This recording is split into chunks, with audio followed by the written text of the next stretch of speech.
All right, Doug, we are going to switch over to the South Inner now, or in a few minutes, just a heads up. But I'm going to give others a few minutes to join us. So take your time.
Hi, Mark. Thanks for joining us today. Um, Hi, Anita. Thank you for joining us. Doug, Mark, Anita, and Katie, if you're here for the South Inner, I know you were also with us in the West Middle. Do you guys mind coming off mute and letting me know if you've been involved in this process, if you've only just kind of heard about it or read about it, and if there are any concerns or issues you might have that you want me to address today? Hi, Catherine. This is Mark Allen. I'm actually on the land use committee for the DCA. We've been very involved over a long, long period of time. Yes. So Oh, you cut out there. at the long, so I'm curious to see what has transpired to this date. Okay.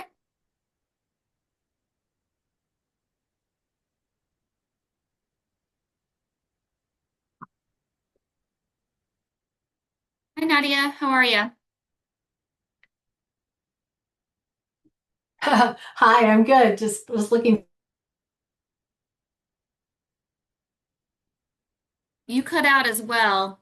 for. I just wanted to make sure am I in the right room? I'm switching my hat to resident Okay. because usually mid what or sorry, this is West Middle. I want an East. Okay. If you go back to the main room, Okay, you can get to the East Middle. okay. How do I go Okay. back to the main room? So look down at your toolbar. There should be a Mhm. leave room icon. It gives you two options. It says leave breakout room or leave meeting. Select leave breakout room. I'm not seeing that.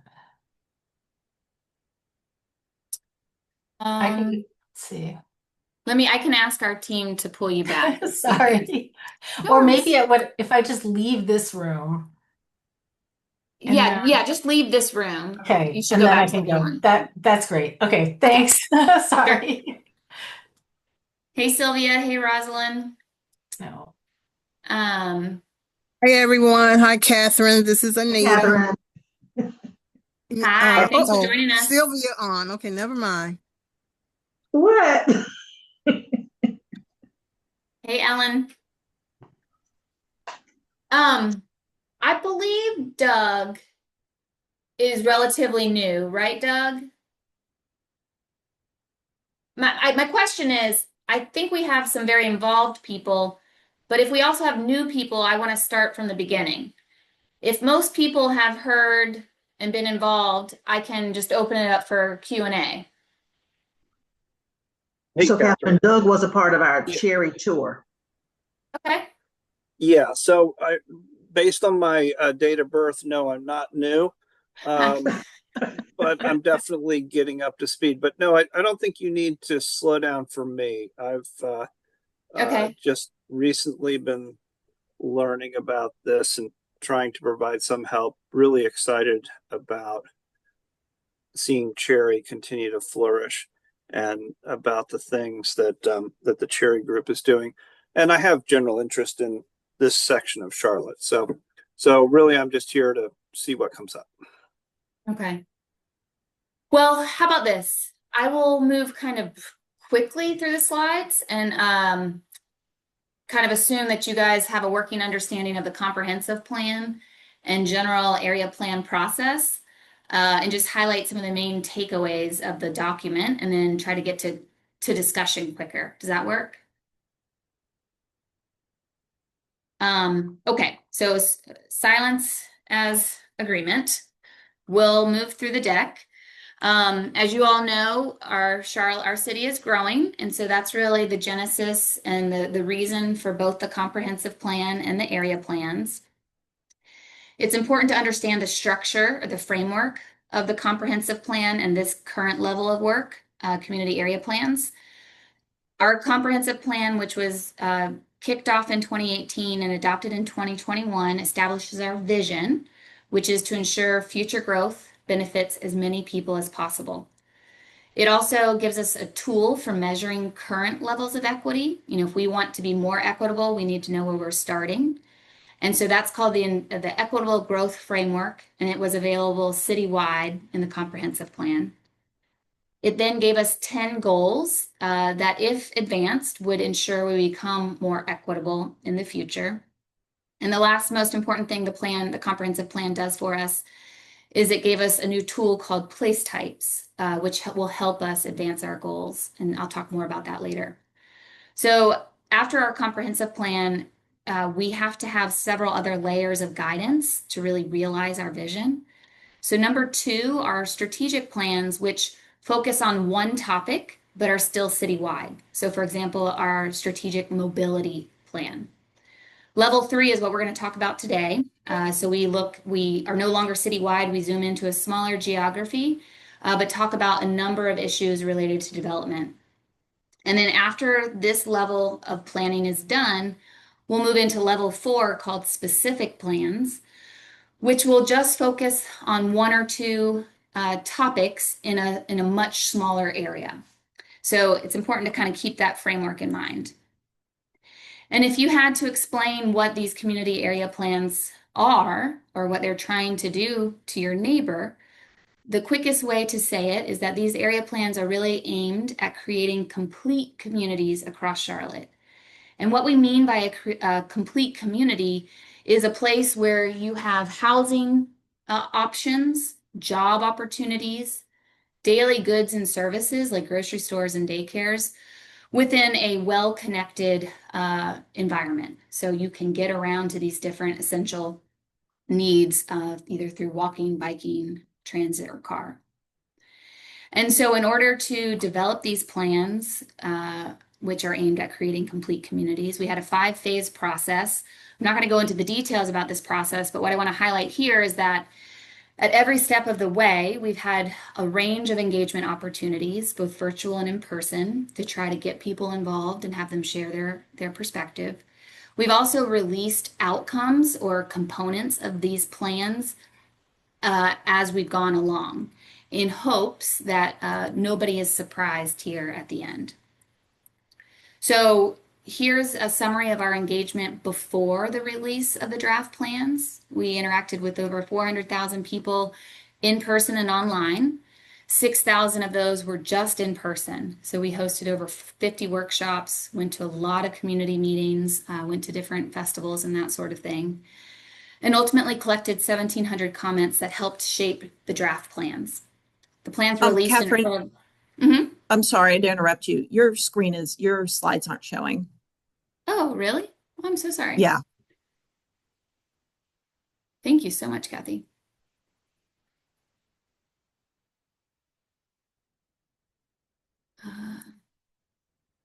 Okay, so just real quick, I'm going to go back to this. This is such an important visual, I think. These are those 4 levels of planning that I talked about. So we'll come back to that later. And then here's our 5-phase process and our engagement to date. Let me just, all right.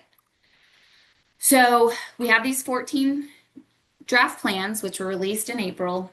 I think I was going to say, since releasing in April, we've received about 900 comments. So we've really received a lot of feedback. The plans are, the geographies are shown here on the map, and these 14 documents were developed systematically, and that's really for the sake of efficiency. To our knowledge, nowhere else in the country has another department been able to develop this scale of work within this time frame. And so our systematic approach is really what has allowed us to do this work so efficiently. Even though each area went through the same steps and the same analysis, the outcome is very unique to that geography. And so your plan, the South Inner, has reflects the demographics that live in your area, the type of growth that's recommended for your area, and so on. And so we'll see that as we move through this presentation. And the idea is that these 14 documents over time offer consistent considerations, all grounded in our vision to be equitable, so that decision making over the next 20 years is really focused on that vision. And so, I like to kind of offer the example of you could argue anything from a number of different perspectives, right? These plans are trying to make sure that we are always arguing for or evaluating decisions from the same perspective, from the same angle. And so it gives us that consistency that's important for moving forward. And by doing this over time, we're going to manage our growth in a way that respects our neighborhoods, aligns our growth with our infrastructure capacity, and creates vibrant mixed-use centers all across Charlotte. So this is a South Inner cover, and you can see the table of contents on the right. Because these plans were developed systematically, any document that you open is going to have the same structure. So if you live in one area and work in another, you can pick up both plans and easily navigate through the documents. I'm going to skip kind of through the chapters and really focus on some of the major takeaways, but there's obviously a lot more in the plan. And so if you have questions once you get in there or want to continue talking, we're going to keep hosting office hours every Tuesday and Thursday until council decides they're ready to make a decision. So just know that we're still here, we're still available for conversation. So what I want to highlight, the first thing I want to highlight for the South Inner plan is what you see here it's the South Inner's needs and your prioritized goals. So I mentioned in the comprehensive plan, we have a tool for measuring current levels of equity. That was citywide. And so in these documents, you can see how your geography stacks up in terms of current levels of equity. I'll mention, equity can be defined as different things in different contexts. Charlotte told us during the development of the comprehensive plan that equity in terms of development should really be about ensuring we have access to housing choices, so providing different housing options for people. We really need to provide different job opportunities throughout the city. We need to make sure everyone has access to their essential amenities like grocery stores.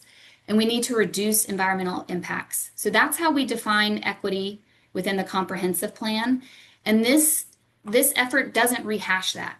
We just show how your geography stacks up in terms of that context of equity. And so for the South Inner, you guys are performing pretty well in terms of job, amenity, and justice.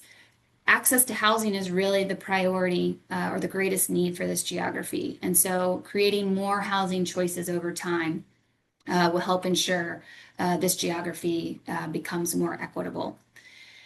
Once the needs were identified, the 10 comprehensive plan goals were, there's kind of a crosswalk between these measures and the 10 goals. And so because housing is your greatest need, that means goal number 2, which is neighborhood diversity and inclusion, and goal number 3, housing access for all, are priorities for you. You also have goal number 4, which is transit and trail-oriented development, and this is because the blue line extension, or the blue line runs through your geography, and so we really need to ensure that we continue to align future growth with that infrastructure capacity. Goal number 9, retaining identity and charm, is also a priority. You have a lot of great older neighborhoods. And I'm not sure if this is the right way to say it, but it's almost like you have more capacity, more bandwidth because you're succeeding in so many ways that goal 9 can really be a front and center focus for you all. Again, or I'm not sure if I said this yet, this doesn't mean that goal 9 is not important for other geographies, but if you don't have housing choices and job opportunities, those really do become more of a priority for those areas. So I'll stop there, and goal 5 and 10 are important across the city, and so each plan reflects that. The next thing I want to touch on is the policy map included within the next chapter called Creating Complete Communities. So this is a map that tells us how your area should develop over time. And I mentioned place types from the comprehensive plan. Let me say a few things about place types. Before the comprehensive plan, we had about 60 land use classifications. They were kind of all different flavors of vanilla. You couldn't really distinguish how one was different from another. And so it was an ineffective tool for us to have conversations with the community. People couldn't follow along. And so we know we needed to improve that. So we consolidated the 60 classifications into 10. You can see those here. These are our 10 place types. But then we layered on other important elements to just land use. So these colors talk about the types of uses that are appropriate, so either residential, commercial, manufacturing. But it also talks about the building form that's appropriate. So how tall should your buildings be in this area? Should they be close to the street or far away? What type of mobility choices are needed? In a neighborhood, your bike amenities might be different than along a commercial area. And also, what kind of open spaces are needed? Again, neighborhoods are going to have more your larger yards, private yards, whereas some of our activity centers need the hardscaped public shared spaces. So these 10 colors really speak to a lot of the development characteristics that create meaningful places. And so I'll kind of talk to some of the colors that you see on your map. There is a lot of yellow.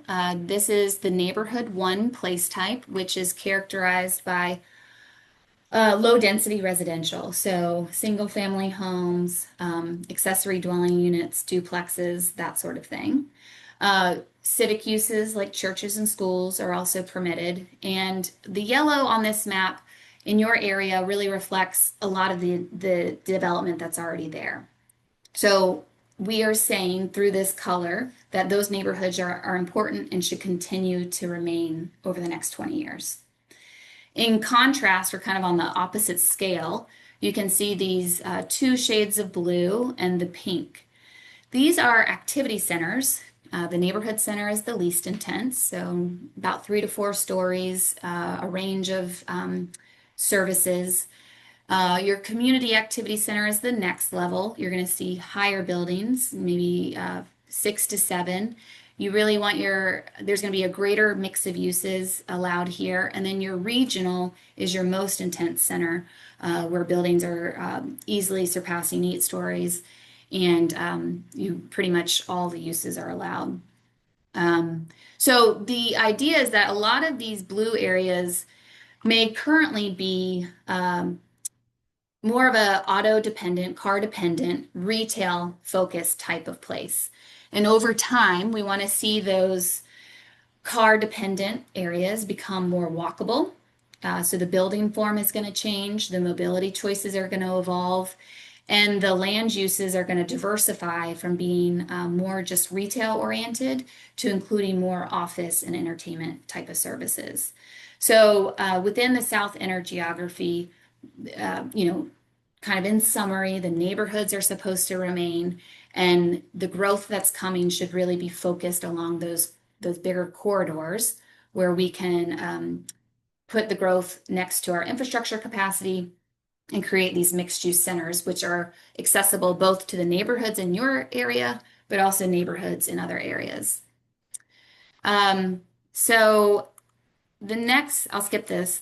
the next chapter, called Supporting the Vision, has a lot of sections. I'm not going to go into all the sections, and again, just highlight some of the big takeaways. One thing I want to start with is there is a neighborhood toolkit introduced in this section. And the toolkit catalogs all these great existing programs that the city already offers, which can help residents take action and address some of the issues that are important to them.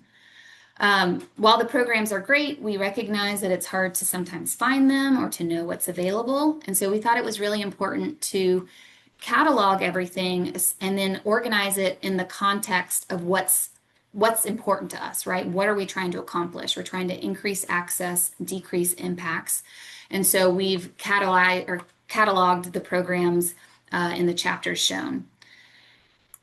The next section I'll touch upon is mobility. So these area plans do several things for this topic.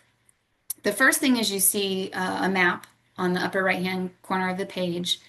Just like the land use map that I showed here, these plans give you a roadmap so you can understand how the layout of your roads are expected to change over time. A lot of our roads were developed when we prioritized the car and didn't think about pedestrians or bikers. And so we have a vision to evolve our roads to become more user-friendly for all modes. And so the designations on this map, whether it's blue, purple, orange, gives you an idea of how those roads are going to change over time. A good example is South Boulevard had small sidewalks right behind the curb, of many lanes of travel for many, many years. That's not a comfortable environment to walk in. So over time, we want to move that sidewalk away from the travel lanes. We want to put some sort of separation, likely a planting strip there, and offer some sort of biking facility. So these designations give you an idea of what you can expect over time. Then the next thing, the map underneath that, these plans memorialize what our DOT has been working on called strategic investment areas. And the short story there is that we have more mobility needs than we have money.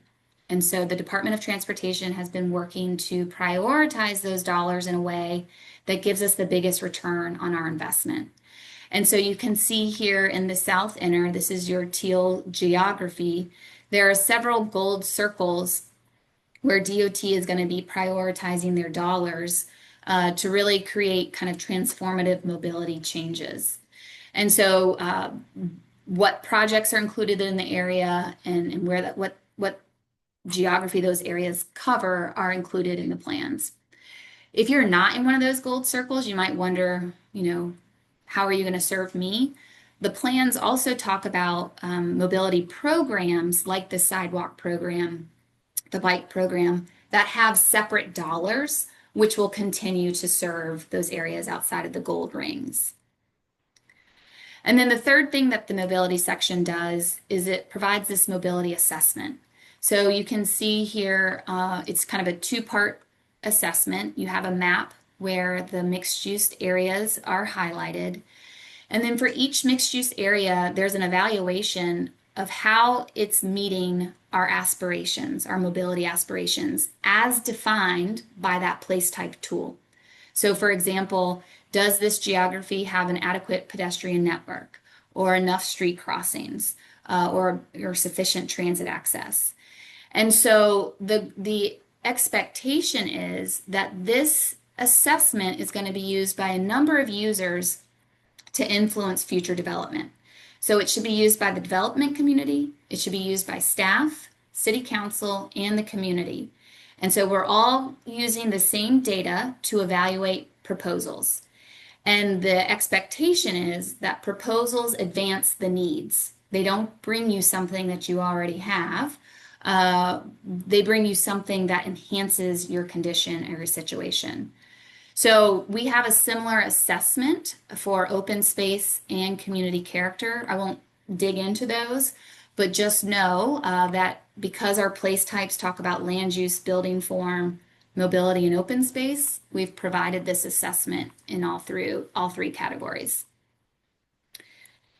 And then the last thing I want to touch upon is environmental justice. So again, I said that equity is defined as increasing access and decreasing impacts. And so these area plans are really taking that idea of impacts a step further, which is really kind of a first for us. So the environmental impacts were evaluated at a citywide scale within the comprehensive plan. This body of work has refined that so each geography understands in more detail what the impacts are for their area. So is it a tree canopy issue, an impervious surface issue, proximity to heavy industrial, major transportation, or floodplains? These, again, similar to the assessments, become data points that help inform decision making about, what's needed more. Is it tree canopy or flood intervention? Then, in addition to these metrics, this is what was available at the time of the comprehensive plan. We have since gained access to heat data, which we all know is affecting our community. Our Strategic Energy Action Plan partners did an analysis and have found that Charlotte has experienced an increase in 300% more hot days, I think in maybe the last 6 years, maybe 10 years. And so that's anything above 95 degrees. We are going to continue to see heat impacts, and we are recommending as a part of these plans that heat impacts be considered in future decision making to ensure we are more equitable in the future. So you can see within the South Inner area, there are major heat impacts within South End and along the Blue Line rail, also at the Park Road Activity Center. And so the idea is that this becomes, again, a data point that should inform where future trees are planted or cooling stations are prioritized, etc. So those are some of the key takeaways from the document. I want to kind of move into what happens once these plans are adopted. They're going to be put into action over time. They're a 20-year vision, and it's going to take a number of different actors to make this come to life. The development community plays a role, both in development by right, but also through the rezonings. And then our public sector has a role in building improvements like streets and other amenities. And we will look for partnerships with private partners that help advance this vision. And then I mentioned we have this planning framework. So once level 3 is adopted, we can move into level 4, which again provides guidance for specific issues, for example, environmental impacts within a smaller geography. And so we are developing kind of a clearer view of what this bucket of plans will include and when you would initiate those types of plans. And then we have also committed to ensuring that we update this body of work from 1 to 4 on a more regular basis than has been done in the past. That's been a real focus of the 2040 work, kind of modernizing our tools so that we can be more responsive on a regular basis than we were previously able to do. So immediate next steps, we have had public comment for the draft plans open since April. We've received about 900 comments. We feel like we have a good idea of the range of concerns and suggestions. Today is our last webinar. We'll be closing the comment period on Friday. And then the following Friday, we'll post all of our staff responses to those comments. I'm going to share the website real quick. Right now, we have some staff responses. So this is what you see when you visit Charlotte Future 2040. Under the updates, you would click here. We have some responses available, but every comment and response will be available here next Friday. And then August 4th, we are going to go to the City Council's Transportation Planning and Development Committee to share kind of a final summary of our engagement and level of concern from the community and different suggestions we've heard from them. And then they will advise us on how they want to proceed moving forward. specifically when they may be ready to make a decision on this. So that's what I had to share. I'm happy to open it up for discussion, question. Anything you share here today will be cataloged in our comments, so you don't have to talk here and then go to the website and document your feedback there. So we have a lot more people who have joined us. I'll open it up to anyone. Eric, I saw you come off mute. Yeah. Hey, Catherine. I just had a general comment for everybody. I think like I was actually trying to just Google search the draft area plans quickly. And I feel like I'm pretty handy navigating city resources. And I even struggled trying to find it. And I would guess that it's probably pretty difficult for the general community to find these draft plans in general. Like if I'm on the area planning uh, category on just the city of Charlotte's website, not even going to the 2040 plan. Like if I was just like a random citizen, it's very hard to find it. Like you have to click on from the city of Charlotte's website, you have to hit the drop down to community area plans, and then you click on cltfuture2040.com, and then that takes you to a home page, and then you have to click the tab on the right, top right, that says Charlotte Future 2040 website, and then you go there, and then you have to scroll all the way down to draft plans. You click on view the plans, and then boom, you're finally able to access the draft area plans.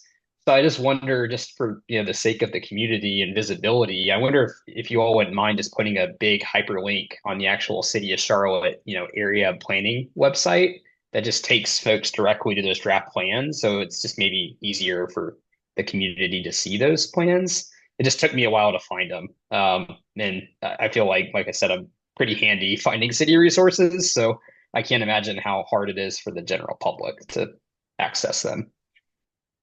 I appreciate that suggestion. You're right. Lessons learned. We should not have a separate project website from city website. There are reasons, but it's not been effective. So I hear you there. Yeah, so if you guys are just able to provide a direct hyperlink to the separate website from the City of Charlotte website, I think that would help visibility and, comment volume if you guys are able to maybe do that. I don't know, Yeah, just I an think idea. I think we can definitely do that. And I guess I had another general question, maybe while other folks are thinking.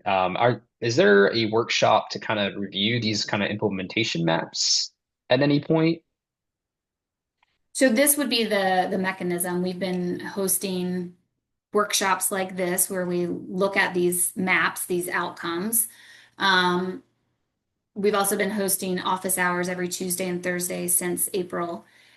All of these, but this is kind of like the review of the planning process. Prior to this phase, we had over 50 workshops throughout the course of 2 years where we looked at the policy map as well as other like the infrastructure needs. So that work has really already happened. Okay, so it's not This, appropriate to use this time to comment on any of those at this point. you're still welcome to through the plan documents. Um, that's definitely fair game.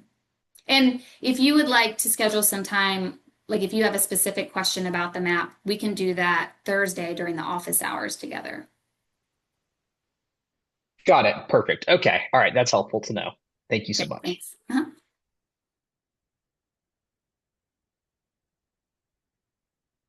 Anyone else have a question or a comment?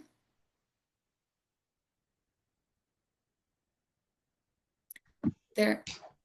Hi, Catherine, hey, hi. no, I'll defer, whoever's talking. Go ahead.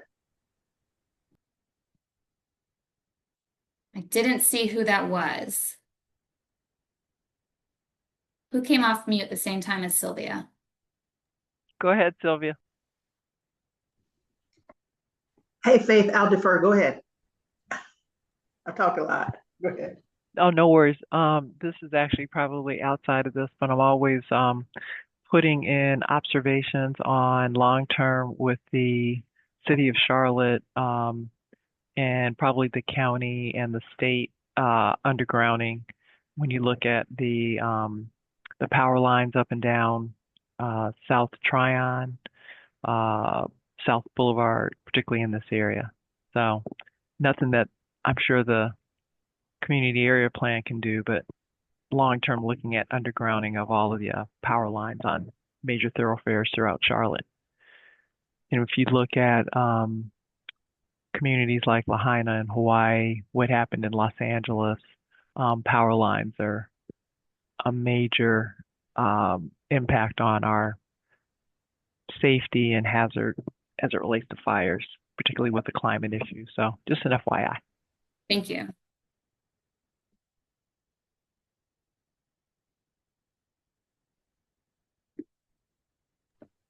Hey, okay, Catherine, thanks so much just for the work that you all have done and the cherry piece in your visit. And I know we owe you all comments on that, and we're going to get them to you. But a couple of things. One is you were talking about the whole environmental justice piece, and you were talking about the cooling stations. And I remember on yesterday's one of the sessions, Ron was talking about in the West Inner area where you have some neighborhoods that don't want trees any longer, you know, and so they're not really looking at that. And would the cooling stations be an alternative to that? Like, what other kinds of things are you all looking at regarding the environmental justice piece if communities are actually saying to you, we don't want the trees?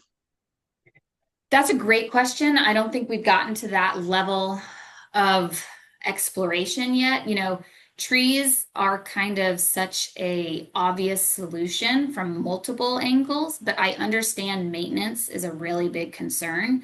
So I think the city, you know, understands that maintenance and helping the community maintain this tree canopy is a shared responsibility. Cooling stations are more envisioned to be kind of at like our transportation hubs where you have a lot of people kind of converging, waiting on services. These areas need to be shaded. There needs to be water. There needs to be air circulation. So when we say cooling, I forget the exact word I said, but cooling stations, sorry. That's what we're envisioning. So they could be at transit stations, but we can also partner with community members like religious institutions or different nonprofits to offer their spaces as a cooling station for the immediate surrounding area. You know, maybe somebody doesn't have air conditioning. They could go and spend the day at this center where they could have access to Wi-Fi, air conditioning, and water. So those are the kinds of things that we're exploring, but in conjunction with trees, not you know, as a replacement for trees. Got it. Thanks so much. And I'll wait to have Ellen ask her question to ask the next one. Sure. Thanks. Hey, Ellen. You can go. Sylvia, I want to hear your next question. Okay. See, you're being so funny today. Listen. So here's another question that I wanted to ask about. During one of the last sessions, I think Abby or maybe Kathy talked about you all are working on the whole staff analysis piece, like how are you going to write that up, given some of the pending statutes and all. Well, I also want to ask about the flip side of that. Like, you know, right now we have developers kind of sitting in the catbird seat with the statutes that are kind of coming through the state, House Bill 765, and I think Senate Bill 205 and so forth, that's really challenging the power of town councils and city councils to do a lot with land use and zoning and so forth. But the flip side of that is, does that mean now that you all will be doing yet less of the, it's inconsistent with the area plan, but we're going to approve it? Right? Because I mean, there tends to be more of that now where we may see planning staff say, well, although this is inconsistent with the area plan, we've decided to go ahead and make a recommendation. And then in turn, planning committee members or zoning committee members and then city council will do the same. Will we see less of that now?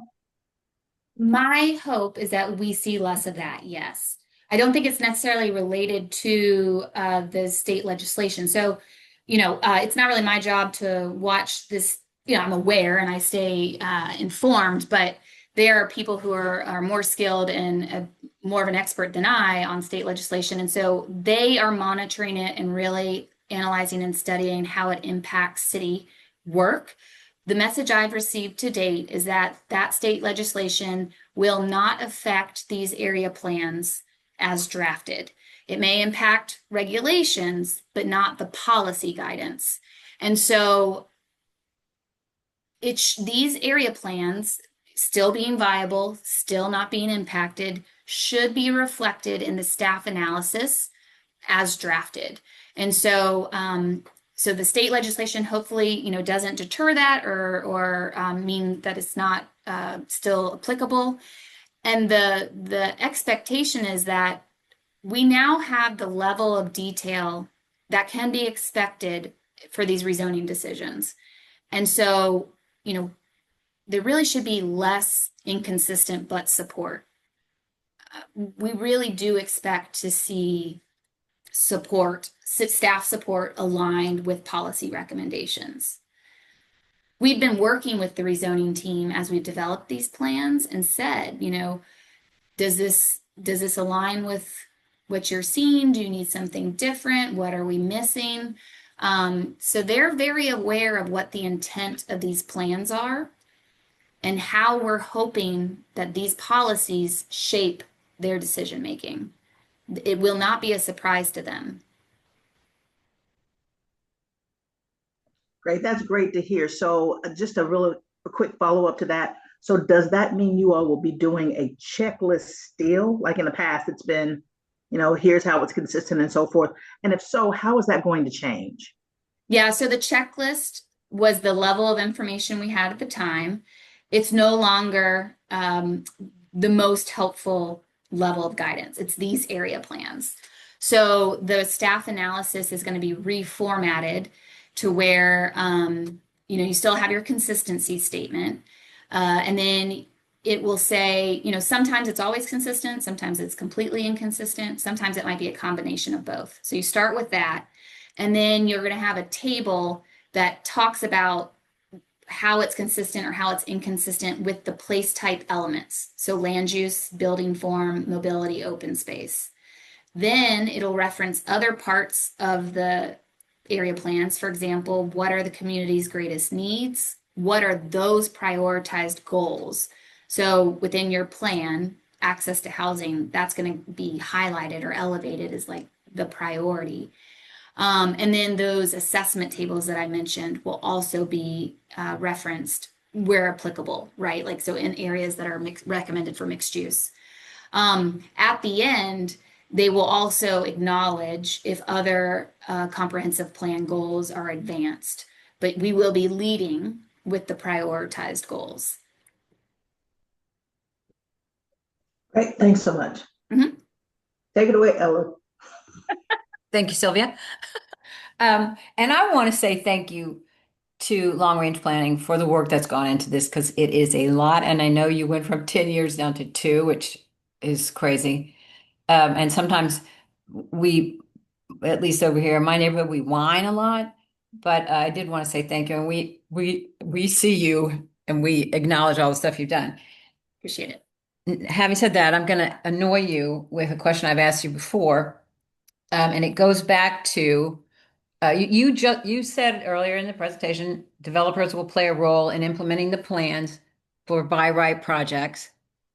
And so I'm still trying to wrap my head around that and understand it, and we can go offline with this because I can get way in the weeds. Is that going to happen during land development review? I mean, I get how it'll happen with rezoning, and I understand capital improvement dollars. And I think it's great that what you just described, Sylvia, that rezoning analysis will be tightened up.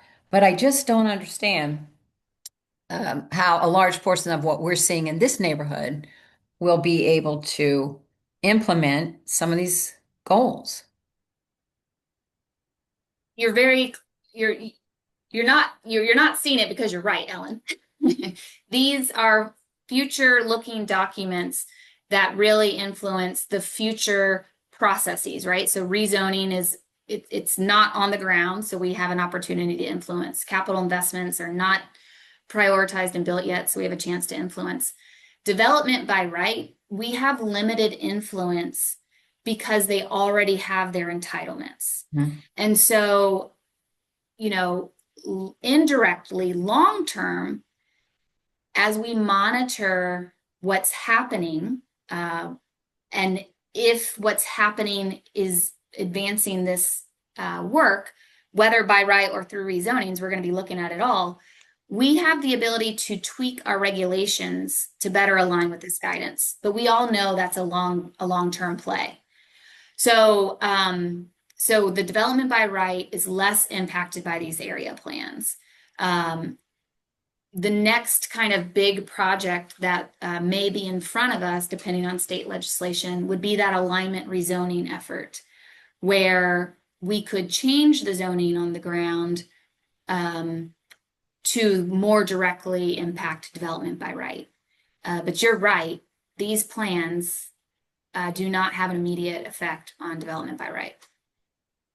Okay, that's helpful because I've been really spinning around on that.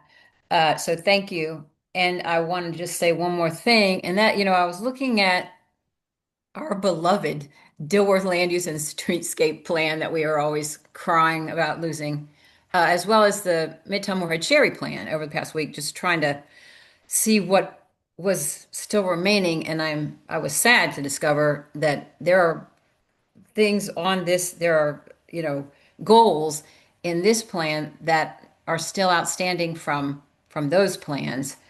So I want to say that I hope we're able to accomplish more this time around with the citywide plans than we were with our specific plans.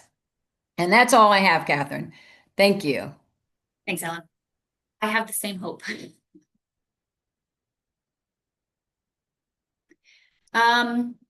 There are a lot of people in the room we haven't heard from.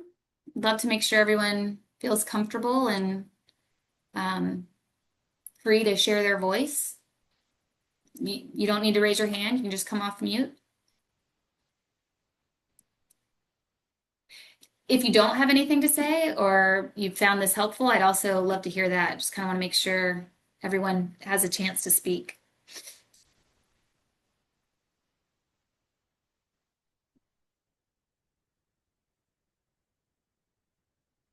Thank you, Tracy. So we have a little bit more time, so I'm going to stay here in case something comes to mind. Let me just share this kind of back pocket slide. So as a reminder, we have had a number of ways for people to share input and receive information since the draft plans were released. So we have the open house, which kind of gives you a big level picture. Oh, Ellen, I see your hand. Yeah, sorry. I always have one more question, you know that. And it's about the toolkit. And Okay. Question is when is that going to be available? So the toolkit's available right now. Let me pull up. So to Eric's point, you would go to the view plan menu, and it's in the appendix. So it's the first part of the appendix, neighborhood toolkit, and then the programs are organized by these topics. And so anything on these following pages is already available. I will say there is something with this site, Conveo, that has made the links inactive. Right. So let me know. I can send you a PDF that has the active links if you want it, immediately. But you could also probably Google the names and details of some of these programs and get to it that way. But we're happy to share this. That was a shortcoming of this hosting site. Well, yeah, that was confusing because the links were broken. So if we were to get the PDF, would I need to ask for each one of the links? I mean, how No, how it's large document? yeah, it would be a PDF of the toolkit. Okay. And so maybe 30 pages. Okay. And you could click on the links directly in the PDF. I'll send that to you. Okay, that would be awesome. Thank you. That is very helpful. That's another Okay. question answered today. Thank you, Catherine. Mhm. Hi, Catherine. Well, I'm a ponderer, and in my neighborhood, this is a need over in Freeland Park.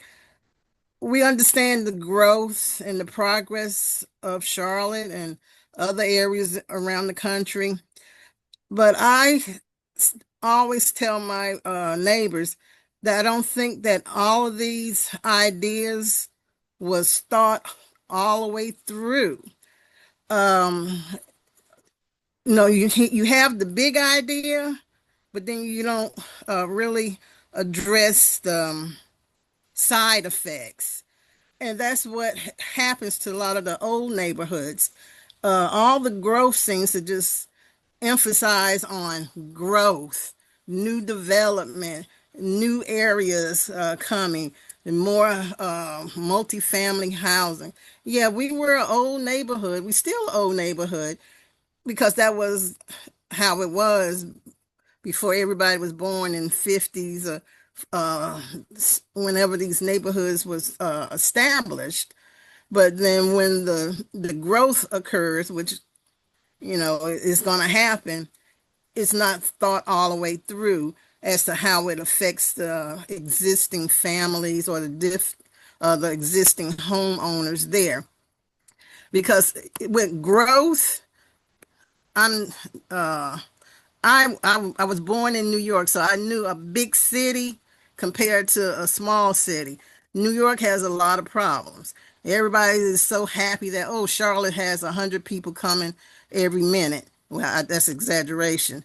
But with all of this big growth and influx of people, we have the side effects, an increase of crime, an increase of other bad things that we didn't have in Charlotte. So the area plan and all these plans, okay, we like in our neighborhood, we got maybe 4,000 apartments. So it's a lot of impervious area. South Boulevard sometimes floods so badly, I stopped using South Boulevard if it has a big rain. But nobody thought about putting out I don't know how many feet of concrete, what is going to produce so much water and where is it going to go. I have another property, the backyard flooded. Backyard never flooded, but it's because there was more cement down by the greenway. So I just think, yeah, I like to see Charlotte get better and we got more opportunities, but I guess I don't know if they think in the long term. We saying this is going to happen in 20 years, but what else is going to come along with it? Because you got to have the bitter with the sweet. And I don't think nobody thinks about the bitter because you put a 4-story apartment complex next door to a single family home. It's hard for me to say that that's a good thing, but somebody else in the city saying it is. Well, And then sorry, go ahead. yeah, and then it's the other point when you bring all these people, and I have nothing wrong against people, they don't have no place to go. I'm looking at some of these developments. It's just units. It's no place where the people can mingle.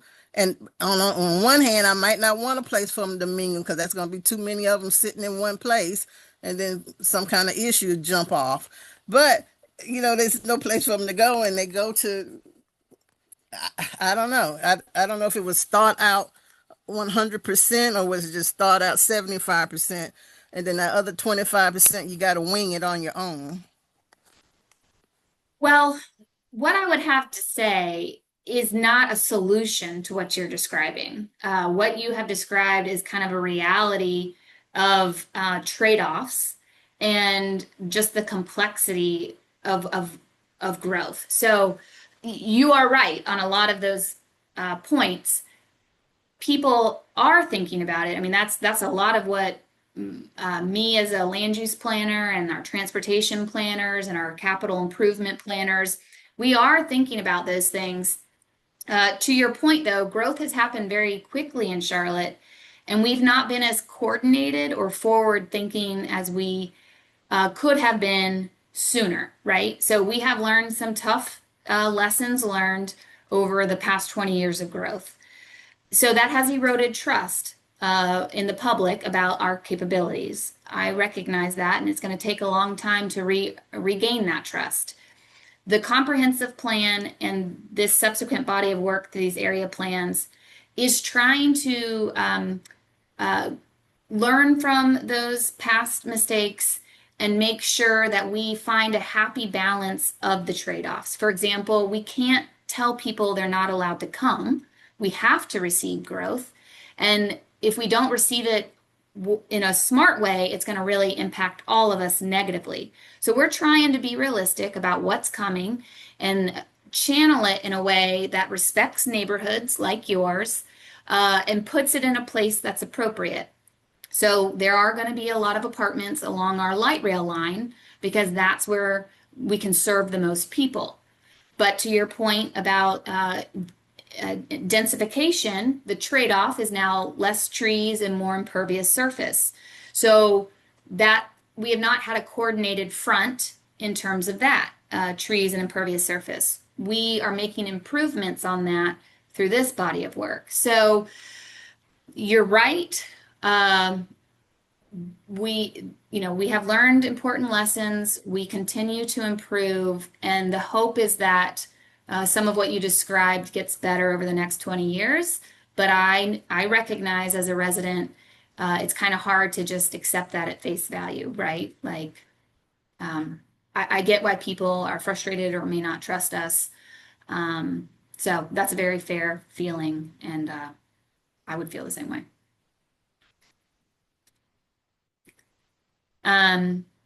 One thing I'll add, this is all forward-thinking ideas. We recognize that we have to track. So, looking at data and monitoring to see how effective this policy is. And kind of to your point, Anita, and Ellen's point, that tracking is going to help us reveal sooner where this might not be successful and where we have to continue to refine or tweak to really, master the landing. So it's always a work in progress. I am confident and hopeful that we are getting closer to the desired outcome.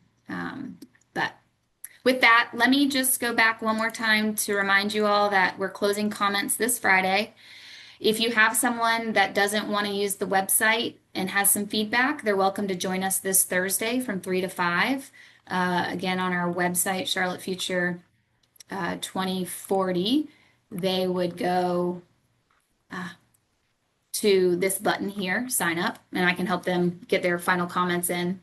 And then after we close the comment period, we'll still be available every Tuesday and Thursday, Tuesday 11 to 1, Thursday 3 to 5, just to continue having conversations and answering questions.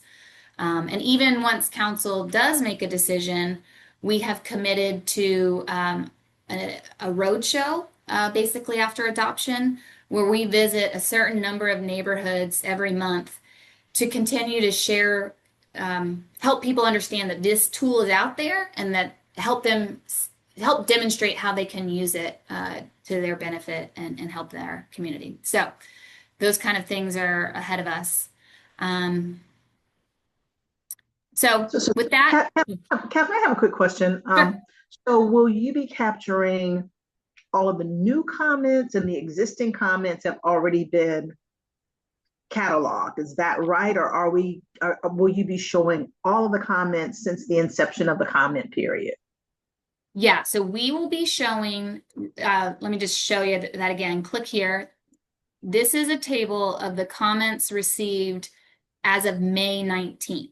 So comments opened April 3rd, and this 62-page document shows you up through May 19th. We're going to be updating this through July 18th. So in 2 weeks, you'll see everybody's comment and a staff response. And then based on what the comment is and if staff believes we can be responsive to it, what that associated action would be. Or in other words, how we would change the plans based on this comment. So that's, we're already at 62 pages, and I think this only reflected 400 comments. So it will be a very long document. We're gonna have it so that you can download an Excel version and you could sort by your area. Sounds great. Thanks so much. Okay.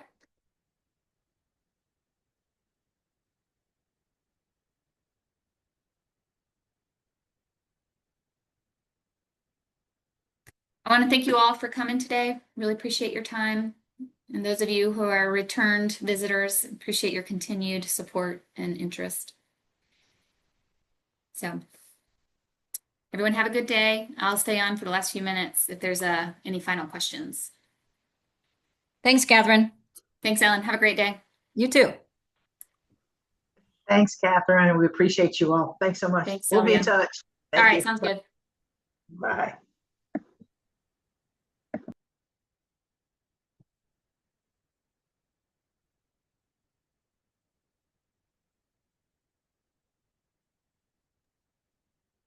Thank you. I wish y'all much success. And Thank you, Anita. I wish more people would attend and participate, more of the citizens. I don't know how to reach out to them.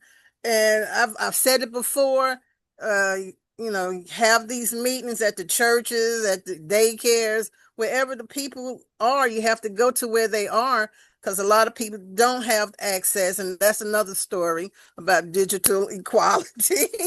Yeah, So the people you're who right. are affected don't get to say what they need to say, and other people are speaking for them, and that might not be what that person needs. It's like if you go to the hospital and you can't talk, and because I work at the hospital, so that's what I'm using as an example. You come to the hospital unconscious, we don't know what's wrong with you. We just making up stuff. Well, yeah, Catherine probably this, Catherine probably that. And then when you wake up, you're like, no, that's not true. So I that's how know. I feel. That's why I'm 50-50. I'm from New York originally, but I've been in Charlotte for a long, long time. I've seen it come when we used to be outside of the city limit where I Yeah, am at yeah. South Boulevard. That was outside of the city limits. I know, that's And crazy. now that is Loso is supposed to be the most popular place. I'm like, what? Yeah, I We know. did, when did that happen? It's But crazy. anyhow, It's yeah, like it's a lot. Williamsburg getting all Yeah. popular Yeah. in So Brooklyn. I'm Yeah, like, nobody was here. We was dead end, but I now know. it's jumping with everything. But the people who need to talk, all of this stuff is really over their heads. And I'm sure you probably heard that. I'm not real savvy at civic uh, processes, just like I know, and I have a degree. And I'm like, what about people who don't have the degree, don't have the education? They're just they're sitting back and they're saying, well, let them do what they want to do. But then on reality, they're sad because things are not happening their way.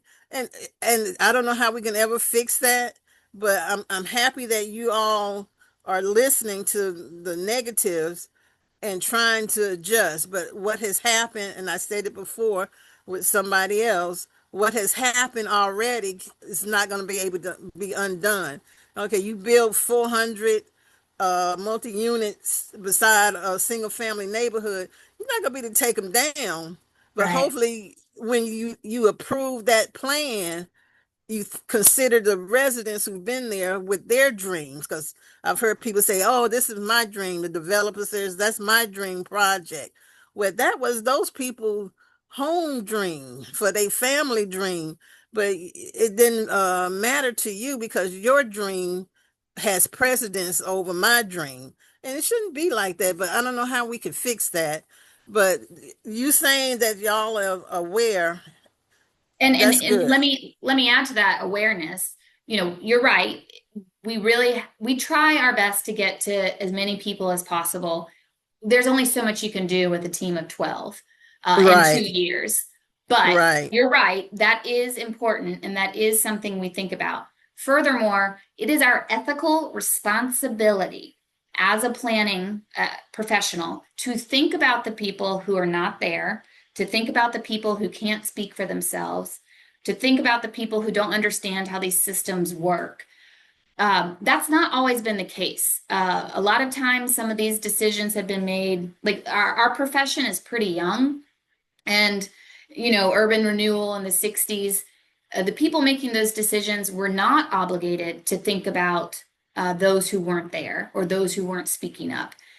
Things have changed, and we are under ethical responsibility to think about the underrepresented. And so I do think over time, the built environment will reflect more of everyone and less of just, the few that had the ability to speak up. But again, that's going to take time, and I recognize trust has already been eroded. So, Excellent. Yeah.